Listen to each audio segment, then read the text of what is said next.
Hello, my name's Peter Kuruvita, and this is me as a kid. And if you think I look pretty happy, you'd be right. You see, my mum and dad were taking me on a big adventure to the land of my ancestors, Sri Lanka. That was over 40 years ago, but now I'm back. And for the next hour, you're going to see Sri Lanka through my eyes. Because this is my childhood homeland, I'll be taking you to places that are special to my heart. And because I'm a chef, you'll accompany me on my never-ending quest for culinary inspiration. Flavour and texture sensation that you're not going to get anywhere else. So please, let me be your guide through the land I love.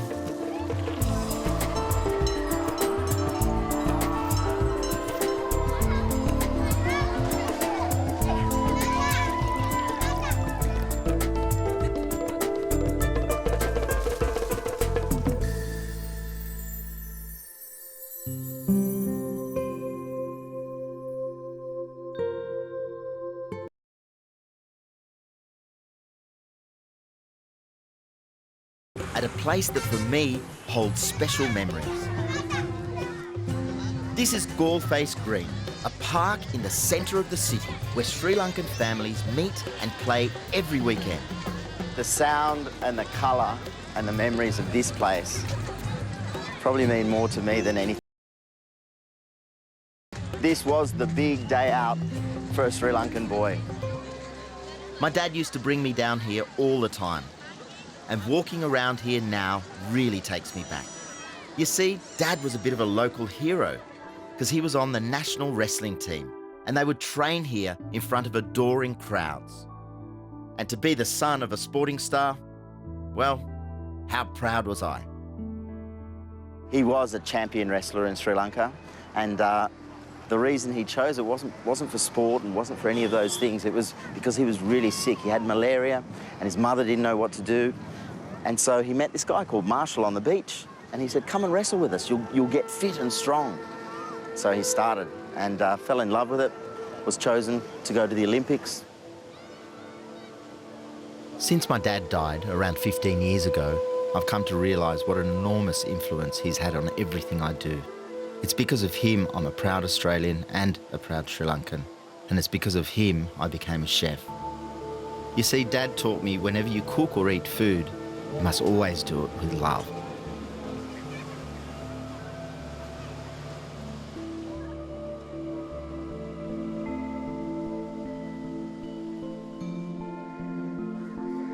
And so my first dish will be a gift to the priest of Kalania Temple, because today marks the Perahera, when people travel from all over Sri Lanka to celebrate the full moon.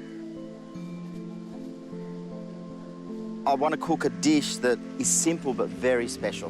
Very special because cashew nuts, number one, are a very expensive item here, but also I want to give this to the priest. So I'm hoping that an offering of a beautiful cashew curry will be just the right thing to hand over to him. It's very simple, very easy to do. Start off with some onions, curry leaves. You hear those curry leaves crackle, that's the best part of it. You know that the oil's nice and hot and ready to go. Give it a little stir. While that's happening, chopping up hot green chilies, not too fine, but just fine enough so that you can see them through the curry as a flavour and a texture, but also the heat comes through. Some pandan, or rumpa as it's called here, which gives a beautiful aromatic flavour. Now for the spices.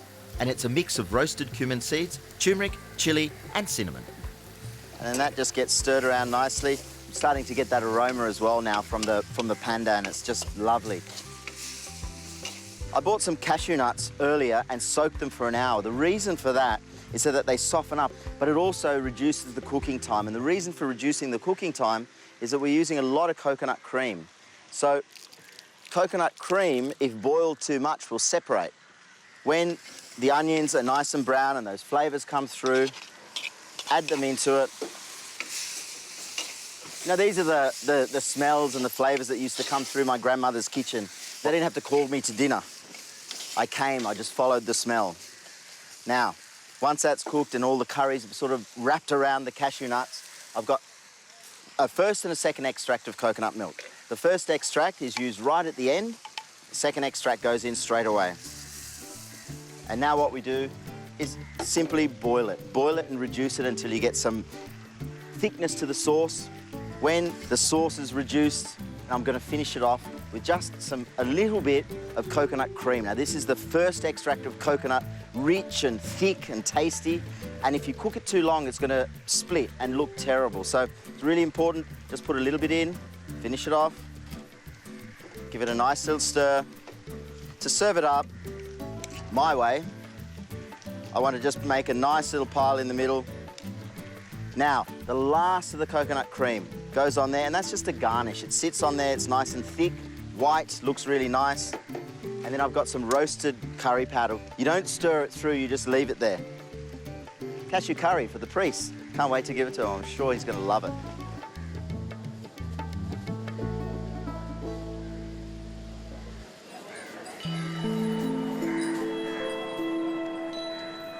Peter Kuruvita, very pleased to meet you. And I just wanted to offer this to you as a thank you for having us in the temple. And what a beautiful place. Thank you very much for this. An absolute pleasure. It will be very delicious. Thank you, I hope so. Thank you very much. Thanks for having us.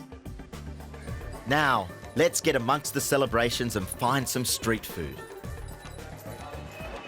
One of my childhood memories are of this cuddly, it's called. Chickpeas cooked with chili, coconut, and all mixed together and stuck into a bag. I love it. See, check this out. It's great food everywhere here. It's a betel leaf, coconut, flavouring, a little bit of lime that they use to whitewash walls. You stick it all in your mouth. It's got a bit of sweetness to it, and then you spit blood. Not really, but red colour comes out of your mouth. That's why you might notice a lot of these people have red mouths. That's the reason. Can I have one?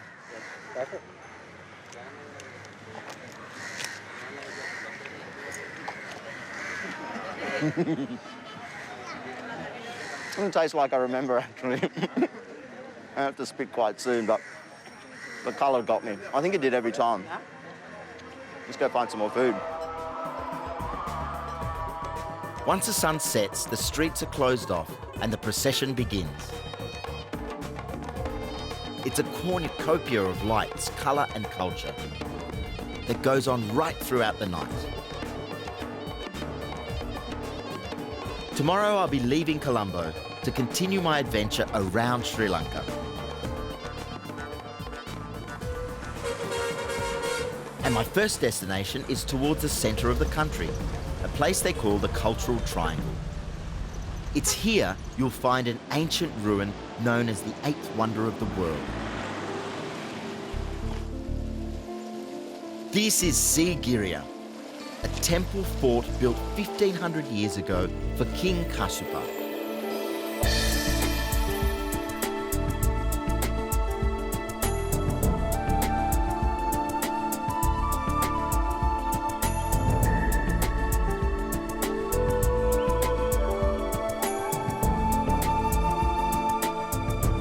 I think Sigiriya should be on the bucket list for every serious traveller. But for me this time, I'm going off the beaten track to meet a farming family who live on the edge of the jungle. These guys do it tough. Herds of wild elephants and gangs of monkeys are constantly attacking their crops, which means they have to live in tree houses to keep watch, day and night.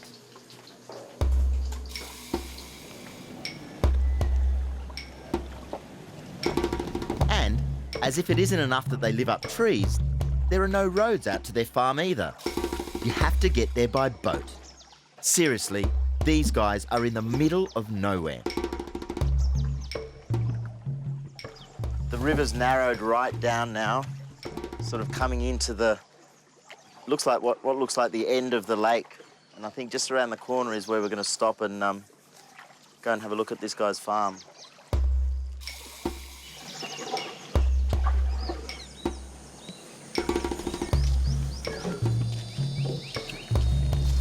It is a bit disconcerting being met by a guy carrying a shotgun over his shoulder. But I'm assured it only fires blanks. He uses it to scare away the elephants and the monkeys. It's important to note these guys aren't damaging the jungle or its wildlife in any way. They are literally living on the edge. With the virgin jungle behind him, this man has about 7 or 8 vegetables that he grows and fruits in a very small area. Pretty much subsistence farming, but do you take to market? Yeah, market. Yeah? Dambulu market. To Dambula market, right. There's Monkey eat. monkey. There's corn lying around. It looks like someone's had a dinner party here. There's like, I know. looks like a human being's eating them. It's all chewed like a boy's been in here eating it. Come on, let's go cook.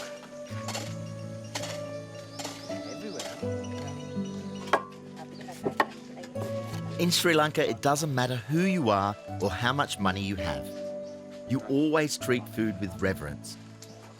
And everyone is a great cook. So it's an honour to be allowed to cook manioka with these ladies.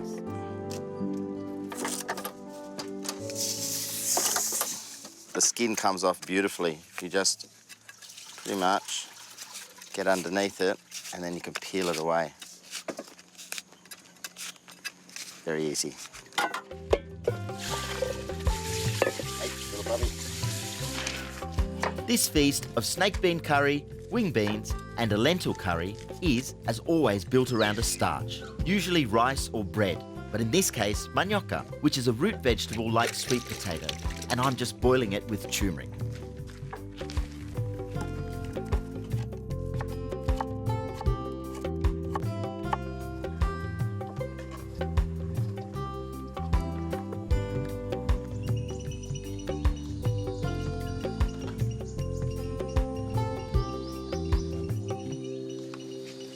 Well, I'm now hooking into this amazing meal. Simple, but tasty. Manioka as the starch, and this beautiful snake bean curry.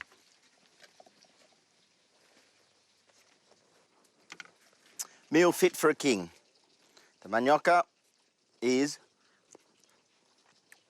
soft the way I like it, quite silky in texture, and has a really earthy, beautiful flavour, which will go with all the rest of it.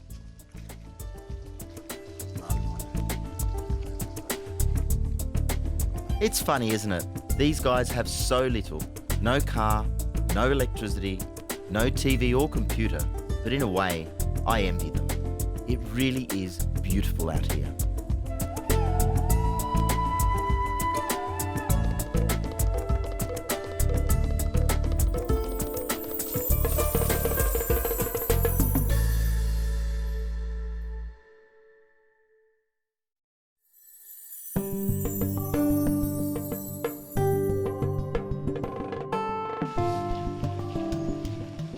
I'm leaving the beautiful Lake Habarana and Sigiriya region and heading south towards the famous city of Kandy.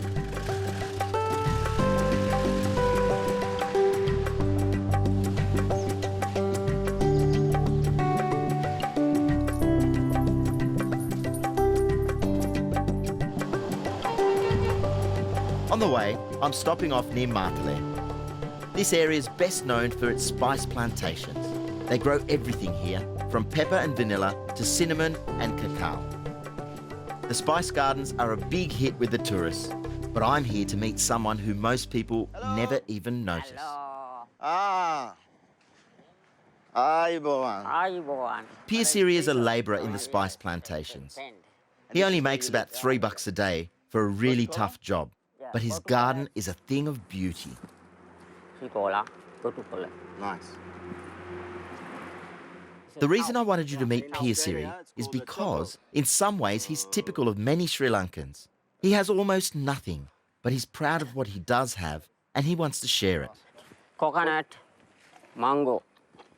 I came here to meet him, not to have lunch, but it's all good. The coconut, young coconut, right? Yeah. A little bit soft. Young coconut, mango. And mango. Mango's good. Small chili say kochi. Kochi. Kochi. That is equivalent to about 300 megatons of TNT. Put that in your mouth and you know all about it. I'm not going to do it. I have a question. What's this? What's this bricks for? This egg, gadut, Yeah, for why? gadut. He's making these bricks slowly so that when he finds a wife, he can build a house for them. Around here, I'm spoilt for choice. I could cook almost anything, but I've chosen to cook a dish for the common man, beer food. Black pepper beef, green peppercorns, wrapped in betel leaves. A simple dish, very quick to make. I got this beef off a chef friend in a hotel. Middle of the night, he got into a tuk-tuk and went down the hill and got me some beef. So I feel very privileged that he's looking after me like this. Beautiful fillet I've used. Probably best to use something like fillet because it's soft and it's a stir fry. And if a stir fry cooks quickly and your beef isn't tender, it's going to be quite chewy.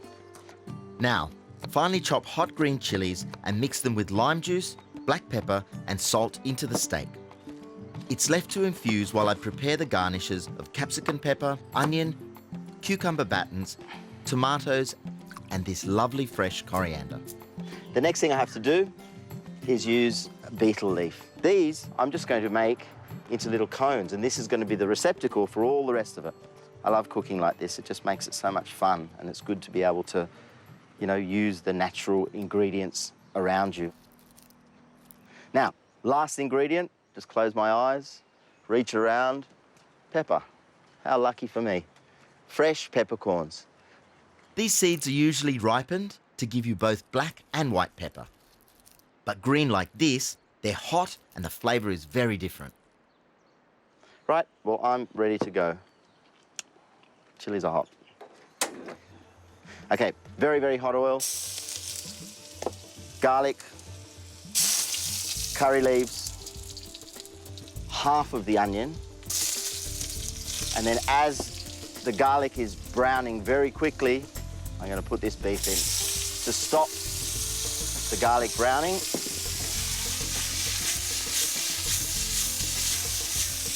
And keep that heat. Smells pretty good. Smell of crispy fried garlic is always fantastic. So imagine people are coming over, you've got all this fried up ready to go, you've got your betel leaves rolled, all prepared, and all you have to do when people arrive is put the beef inside, garnish it with a bit of tomato, a little bit of coriander, and there you have my beef wrapped in a betel cone with fresh green peppercorns.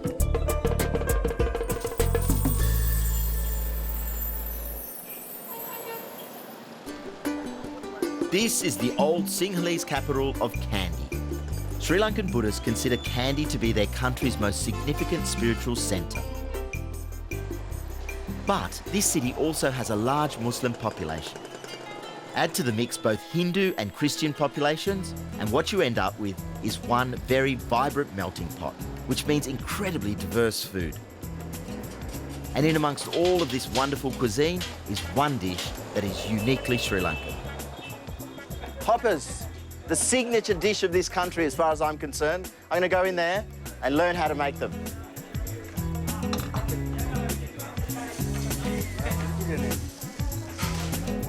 Here they are. These things are like a European crumpet, but made with a fermented rice flour. Hoppers are so versatile. You can eat them with an egg for breakfast, curry, sambal or chili, whatever you want really. That's the mixture. This is the liquid gold, the recipe that I've been chasing. Looks so simple, but it makes these beautiful things. So I'm going to have a go.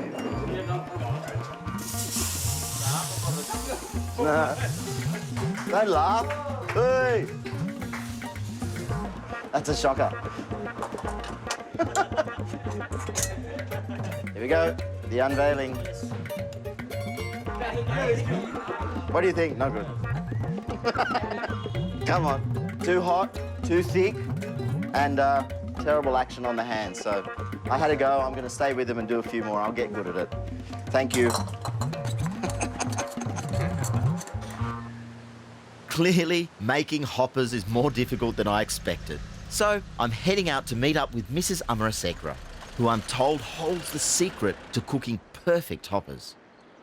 Okay, I'm in this lovely lady's house who has allowed us to come into her kitchen, which reminds me very much of the kitchen that my grandmother had, all the way down to a little stool that I used to sit in and watch these ladies work. Big grinding stone, big black open fireplace.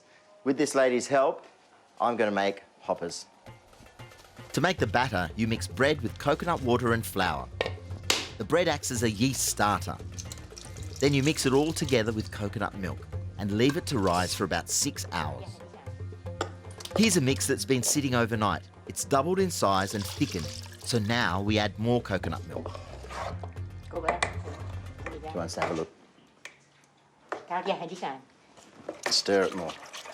It's always good to have the old hands. You know, these are the things that can't be written, they have to be shown.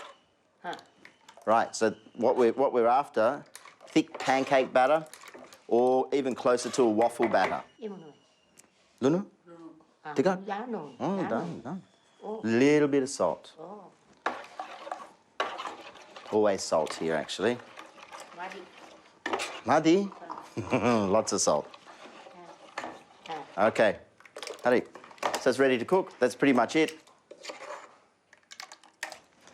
The pan should be nice and hot, but not too hot.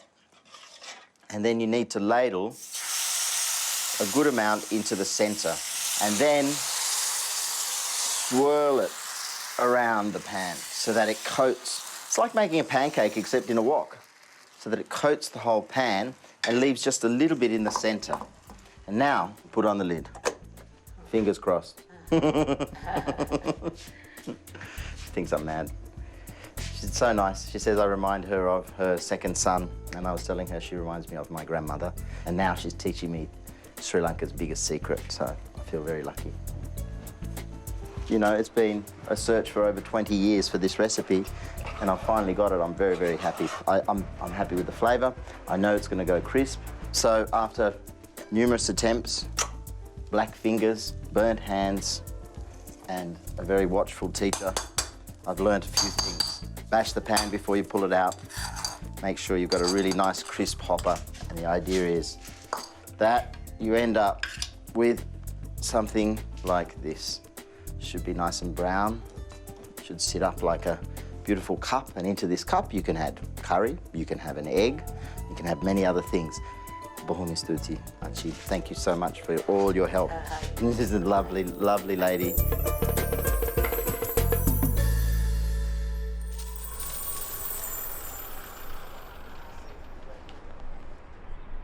I'm leaving Sri Lanka's cultural triangle and heading for the legendary tea fields of Ceylon.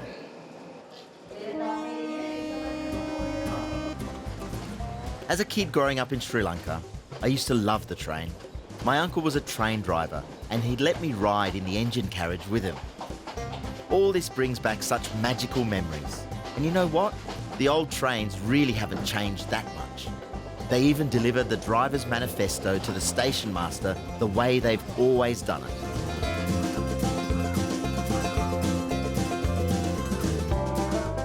It's the same with so much of this beautiful country. Here in the tea fields, armies of pickers do their job today exactly as they've been doing it for centuries. And it's not just about preserving tradition. Sometimes the old way is simply the best way. What makes a cup of Ceylon tea better than most is the way it's picked, the incredible skill and determination of these ladies, but also being able to take the bud and 2 leaves. Machines basically take a whole lot off the top, but hand picking produces the best tea in the world, and that's Ceylon tea. Now, I know everyone loves a nice warm cup of tea, but not everyone realises it's also really good to cook with. I'm going to use tea, make a prawn-infused mulligatawny soup, and serve it with grilled prawns as well. Let's start. Very simply. First thing I'm doing is just adding some prawn shells. I've peeled the prawns and I've got them put aside for later on. So I need to make a prawn stock. Curry leaves, garlic, a green chili, a hot red chili, a little bit of ginger, and some onions in here as well. I'm just going to boil that up. It'll take about 20 minutes to do. To make my version of mulligatawny soup requires frying up a curry paste and adding that to the prawn stock. I fry off finely chopped veggies, then strain the stock and curry into the mix. That's the soup. Now to create the dipping sauce for my prawns. So I've got some mayonnaise, some freshly chopped garlic. I've also got some red chilies here, which I've roasted off. And I'm going to chop up. That's going to add colour and obviously a little bit of a bite to it as well. And some lovely parsley. Parsley adds a colour to it.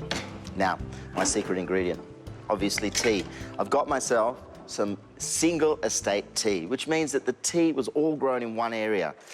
It means no blends, not coming from anywhere else. And to break tea down so that you can eat it rather than just drinking it, you need to roast it a little bit. So I'm just going to toast it, stir it around a bit, and what happens is it goes all crispy and crunchy, and I'll turn it off before it starts to burn. And I'm going to add a little bit here to my mix, but what I'll do is sprinkle a little bit on top, so that's really the star at the end of the day. All right, now for the grilling of the prawns. A little bit of oil.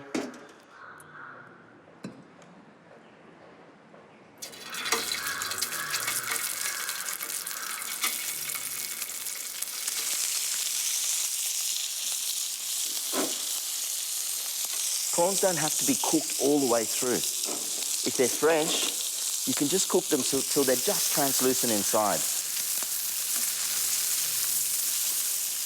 So, what you do is you roll your prawn around, get it covered in this beautiful mixture, and you can imagine the flavours that are going to go through this with the garlic and the parsley and everything, and then garnish it with a little bit of tea.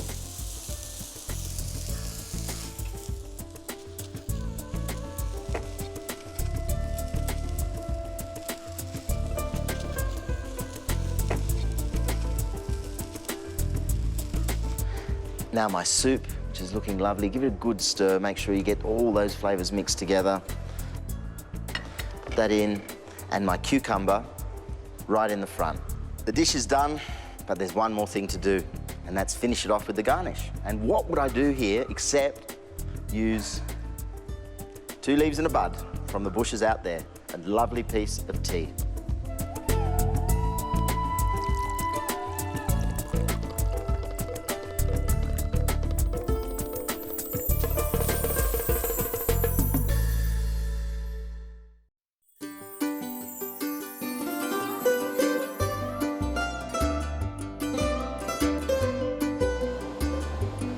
When you visit Sri Lanka's south coast, you'll notice these guys, the stick fishermen.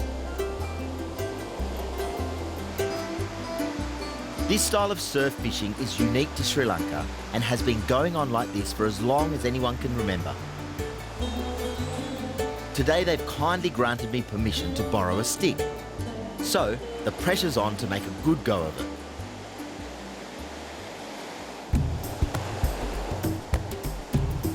So far, so good. Certainly doesn't feel stable. I'm kind of caught.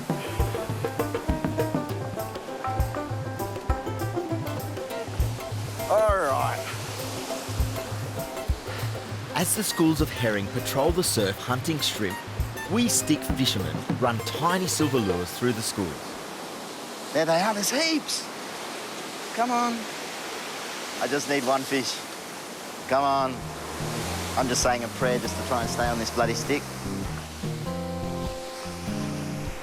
Whoa! Yes! Got one.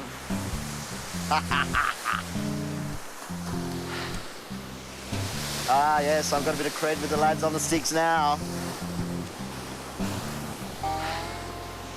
Well, what an experience that was. I'm still a bit a little bit sore, but the prize is great. These fantastic herrings.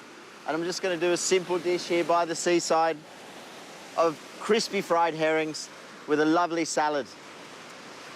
I'm just going to get some oil on, and I'm having a go at a wood fire.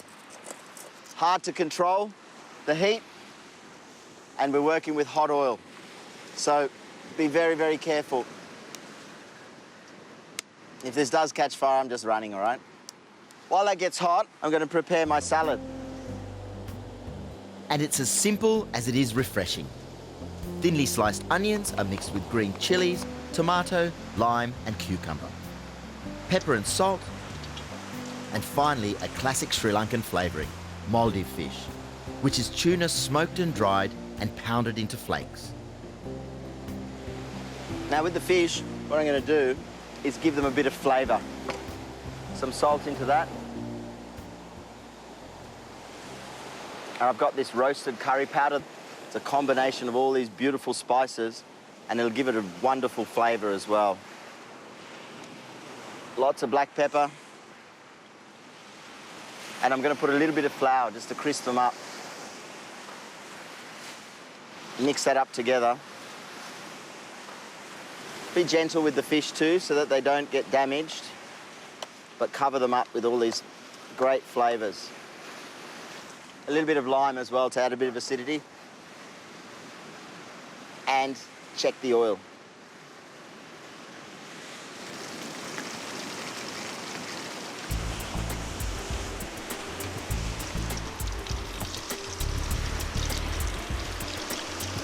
Great thing about this fish is you can eat it all. The head, the bones, the tail, and that's why you need to get it nice and crisp. By the time the fish have a hard crust, they're cooked through. Let them drain and deep fry whole garlic cloves and dried red chilies. Now, let's put the dish together. This is my plate for the day. And my salad now is really well marinated. It's gone through beautifully. Yum.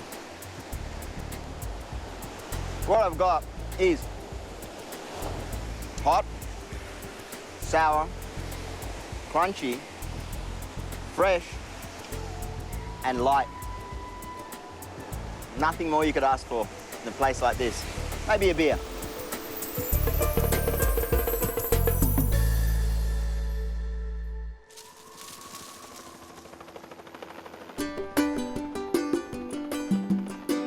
If you do get the chance to come to Sri Lanka, you really must be sure to visit Galle.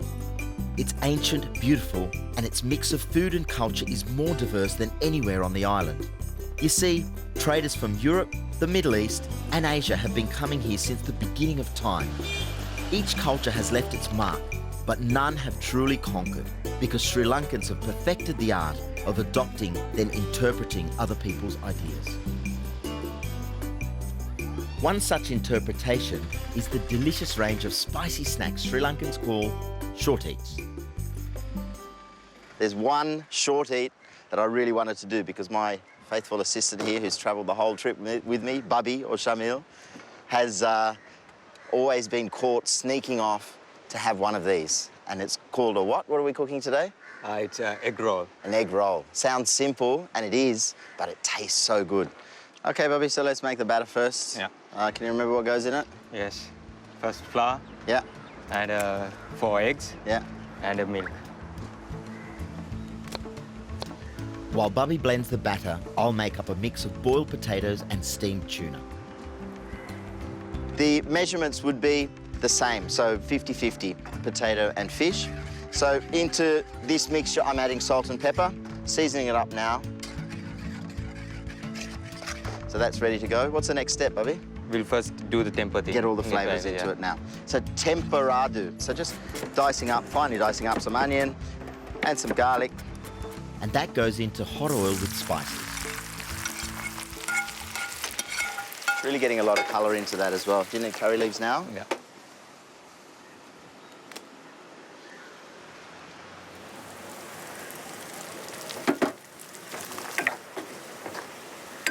Ready? Yeah. Okay, so now we're just going to combine them. Put it into there. And what I'm going to do while he's doing that is heat this pan up and start getting ready for my pancakes. I hope the mixture's right. I'm sure it is.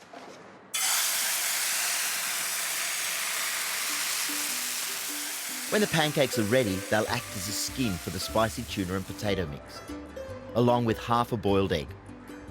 And then the idea is just to fold it over. Now, I'm assuming, seeing as I've never made these before, that a little bit of egg wash would help a lot to hold it together and keeping that fold on the top. We then put the parcels through the egg wash, then breadcrumbs before deep frying fold side down. Shall we try one? The taste test. Look at that. The egg through it, all the flavours through it. Bubby, have you ever made one of these before? No, this is first time. And I want you to try it. You can be the judge because you are the man who always goes out for these.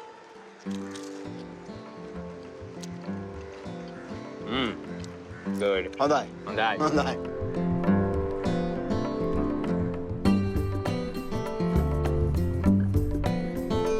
As you travel around Sri Lanka, you'll see herds of buffalo everywhere. Their rich, creamy milk is used to make Sri Lanka's favourite dessert, buffalo curd with fermented treacle. And let me tell you, this stuff is spectacular. And now, I have a plan. I'm taking all this curd and treacle to a group of kids who I know you're going to fall in love with.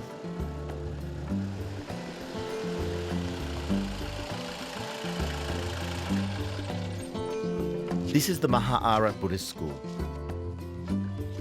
Many of these kids lost their parents in the 2004 Boxing Day tsunami. Some of you donated money through my restaurant, and together with the MJF Foundation, we all built this school hall.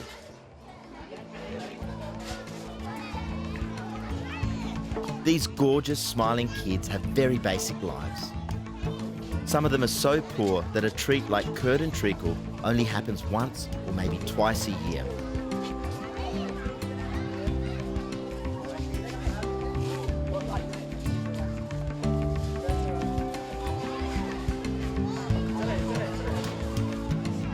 Let them eat. Start eating. Okay. Yes. Pleasure. Everybody was waiting until somebody said they can eat. And this school doesn't get many visitors at all. So it's always heartwarming to come back here and see how these kids are going, see how the school's going, and just give a little bit. It's not much, and it's easy to do, and feels good. Good? You can see what a difference a small amount of charity makes. Our donation of $20,000 built this school hall. And a visit with treats has given me one of the best days of my life.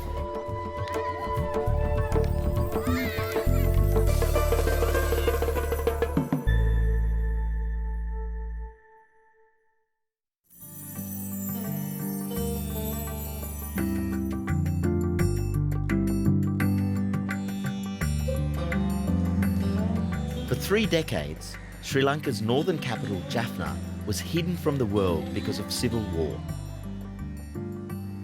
At last the war is over, and I've been given the opportunity of being allowed in to film. It's quite a special place, Jaffna. But one thing that you can't miss here is the military presence. It's not for me to say whether it's necessary or not, but obviously they think it is. After 30 years, it'll be a long time before people forget and forgive and move on. But for everyone's sake here, I hope it happens quickly.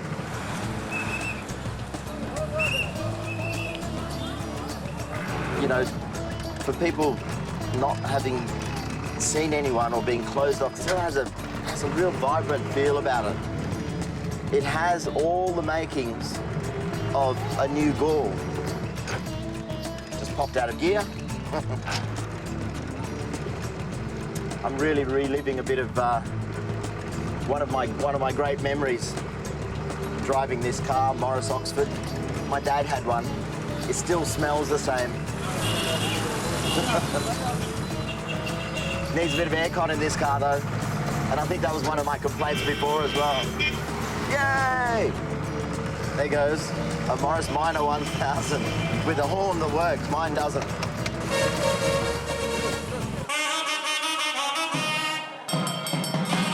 Most of the people in Sri Lanka's north are Tamil Hindus. This means they do things a little bit differently up here, especially at this time of the year.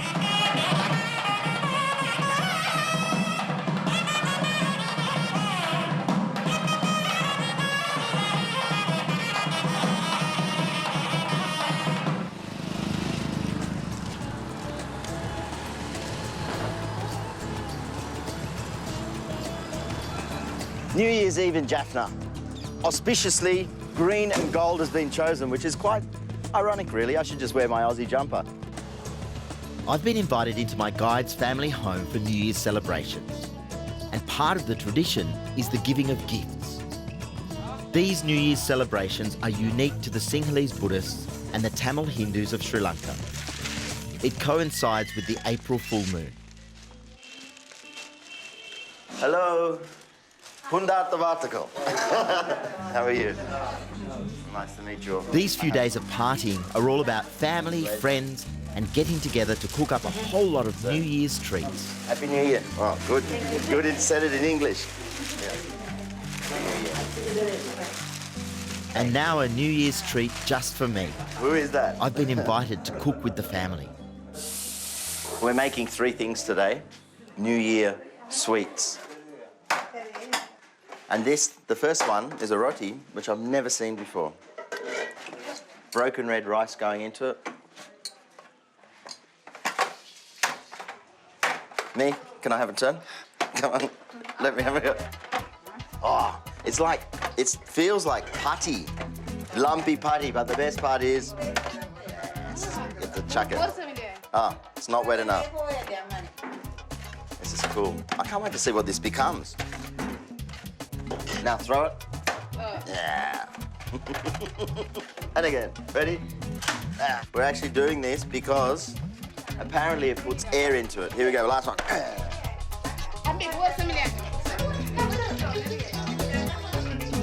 Right. In here is the muruku. So we've got sesame seeds, salt, plain flour, and a fair bit of chili. Muruku's like a beer snack. You know, one of those ones that you nibble on and you can buy in packets, either in nuts or broken up little strings of pastry, or that's what this is. This is great. Being so careful to squeeze the leaf. Uncles always have a lot to say in this situation. They never cook, they like to eat, but they will have their more than 5 cents worth. The idea of the leaf is to smooth out this ball.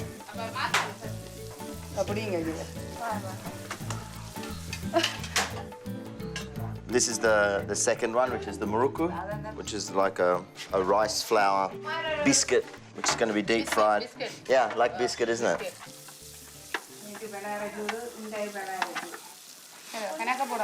The 3 dishes are done, all fried. Last thing we have to do now, they're caramelizing sugar, but there's a reason for it. It's to coat these biscuits. Look at that. Puffy and beautiful. Nice little hole in the center. I can taste the coconut in it, which is really nice. It's very rich. And it's just wholesome.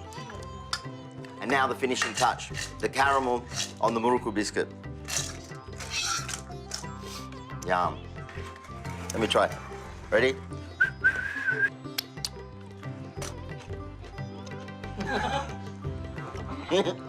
It's good. That's nice. It's crispy. The caramel's crystallized.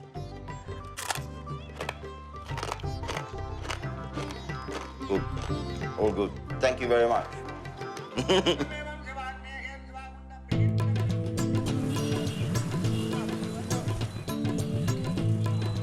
Just off the northwest tip of Sri Lanka are a number of remote islands. During the Civil War, these islands were virtually impossible to get to. Delph Island is over there, that's where I'm heading. You know, no film crew's been here for 30 years, so I feel very privileged.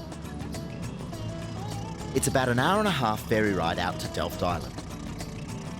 I can tell you we had to pull a few favours to get permission, but I can't wait to see this place, especially since it's been virtually untouched for so long.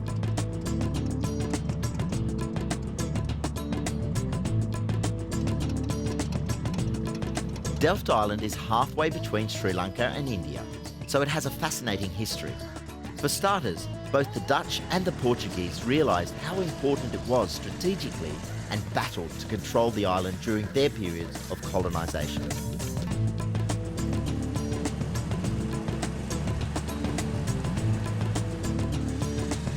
I'm here to meet Mr. and Mrs. Pulakasiaka. Their family have lived on Delft for generations.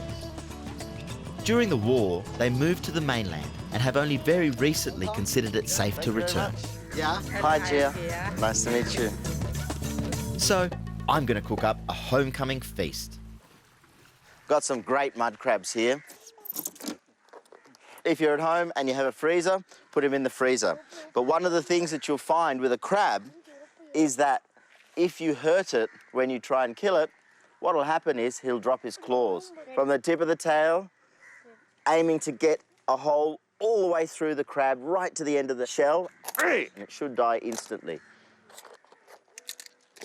Cut it a little bit and then twist the meat out to get rid of all the insides from the crab. Shake it, gone. Never wash it, never add water to it. And then basically cut it into 3 segments between the legs. I'm getting some help from the ladies of the house. We're cooking up a curried mud crab, Delft style. Get this pan on. I don't want to make any mistakes in front of your grandmother. Firstly, coconut, cumin, black pepper. That's roasted to start off with, and that's going to be made into a paste. Some oil. Oil. Enough. Right. Yes, chef. Popping the mustard seeds is next. So all the aromatics, basically, garlic, onion, chilli, mustard seed, fennel seed. So just adding curry leaves as well. Flavour, but also good for digestion, right? Yeah, curry leaves are very good. Now the crab. Oh, it's going to be such a nice curry. Adding some water now. I was getting a little bit worried there, but that's going to slow it down. And now the flame's being brought down just to ash so that it's like a simmer, I guess. Takes about, 8 to 10 minutes to cook this through.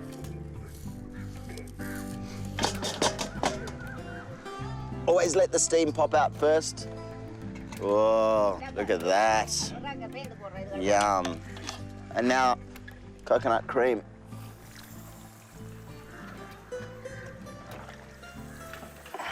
The Jaffna chili powder. Now, this is actually a curry powder, so it has other spices in it too. Now, I don't know how hot this is. Very hot? This Not hot. And now, tamarind water.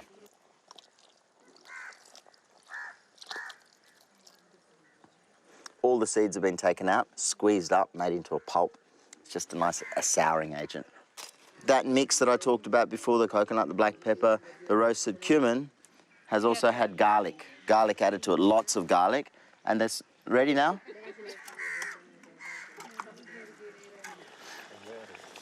Okay.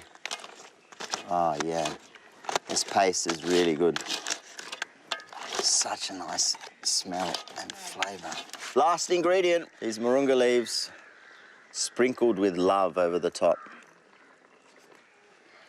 So it's a dish that has everything. Flavour, opulence, colour, and it's damn tasty.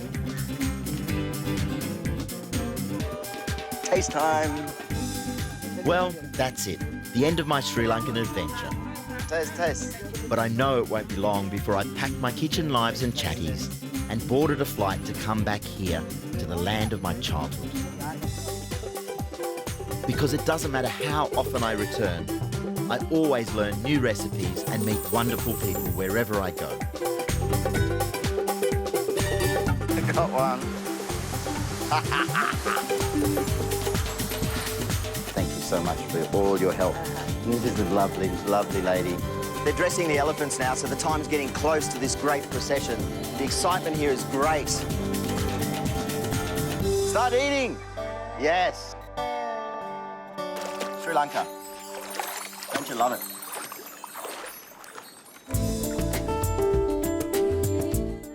Peter Kuruvita books and DVDs are available at Dymocks, ABC shops and the SBS shop online.